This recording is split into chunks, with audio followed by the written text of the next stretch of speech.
Aujourd'hui, on va parler des vraies raisons du conflit entre l'Espagne, l'Allemagne et le Maroc. Il faut savoir que le Sahara marocain regorge non seulement de phosphate, qui devient une matière incontournable dans le domaine agricole et mondial, mais aussi et surtout de minerais exceptionnels et très rares au large de ses côtes maritimes du sud.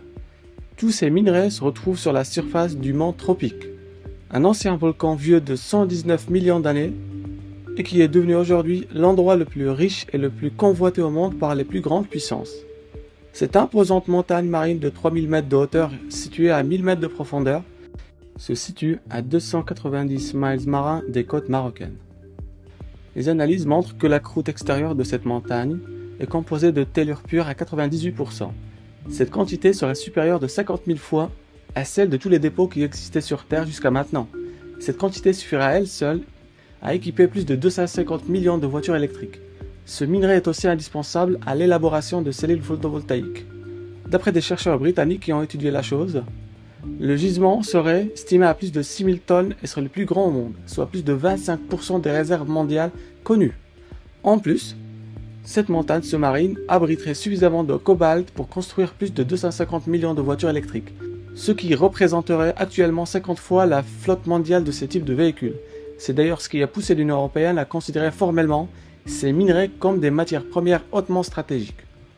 Par la suite, les Espagnols avaient envoyé des expéditions exploratoires, mais non plus pour chercher ou prospecter la zone du mont Tropique, mais pour documenter une demande d'extension de sa zone économique exclusive, à l'ONU, en se fondant sur la continuité du plateau continental, l'extension maximale étant de 350 miles marins selon la convention de Montego Bay. L'Espagne, en fait, voulait annexer de cette manière le mont Tropique, qui est situé à peu près 269 miles marins de la limite méridionale des îles Canaries. Or, pour le Maroc, et selon cette même convention de Montego Bay, les îles d'un État n'ouvrent pas droit à une ZEE, ou zone économique exclusive, mais à une mer territoriale de 12 miles marins, à peu près de 22 km, et que les Canaries sont dans ce cas, puisqu'il ne s'agit pas d'un État archipel comme par exemple le Japon, ce qui revient à dire que le mont Tropique ne peut être annexé à la ZEE des îles Canaries.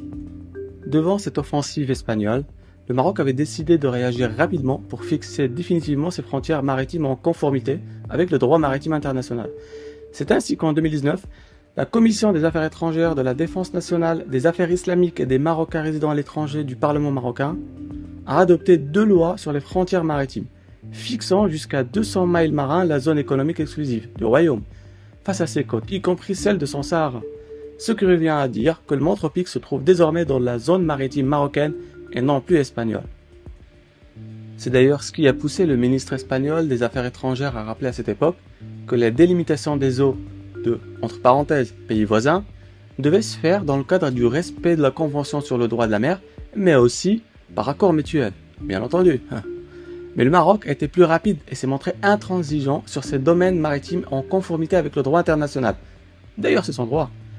Cependant, il ne faut pas se douter un seul instant que derrière cette réaction ou contre-offensive marocaine, il y a très certainement un apport effectif de l'intelligentsia américaine, dans le pays convoite toutes les parties du globe où son intérêt peut être développé.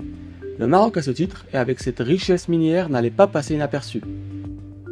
Et les Américains n'allaient certainement pas laisser filer une manne en cobalt et en lithium, appartenant à un pays ami allié, vers un pays européen, concurrent qui risquerait de mettre en difficulté le développement de ces secteurs industriels. Il faut se rappeler à ce sujet que, par exemple, le géant américain Tesla est actuellement le leader mondial en construction de voitures 100% électriques. Il est bien en avance en termes de technologie par rapport aux firmes européennes, mais pour préserver son leadership, il a besoin de cobalt, de beaucoup de cobalt, s'il veut multiplier sa production et développer ses ventes à l'international. Le mont Tropique s'avère donc non plus un simple souhait pour les industriels américains, mais une vraie nécessité, et devant des intérêts aussi importants, l'oncle Sam est connu pour ne pas y aller par le dos de la cuillère. Il a certainement conseillé le Maroc pour les décisions à prendre et les démarches à entreprendre. D'ailleurs, les manœuvres navales et aériennes conjointes entre le Maroc et les États-Unis en 2019 et aussi en 2020 au large des côtes sud du Maroc comprenant les territoires maritimes marocains nouvellement récupérés. En disent long sur le rôle américain. Les avions militaires d'ailleurs avaient même survolé les îles Canaries sans aucune réaction de l'Espagne. Comme quoi, devant les grands, les petits se taisent. Ce qui explique en partie la réaction anti-marocaine de l'Allemagne aussi, qui voyait ses richesses très chères à ses usines de voitures, filer entre les mains d'un pays européen allié pour aller vers une puissance concurrente dans le domaine de l'industrie automobile. Voilà un premier volet qui peut expliquer aujourd'hui pourquoi les Américains et les Anglais surtout font l'avocat de notre pays face à une Europe concurrente, vieillissante et surtout fatiguée.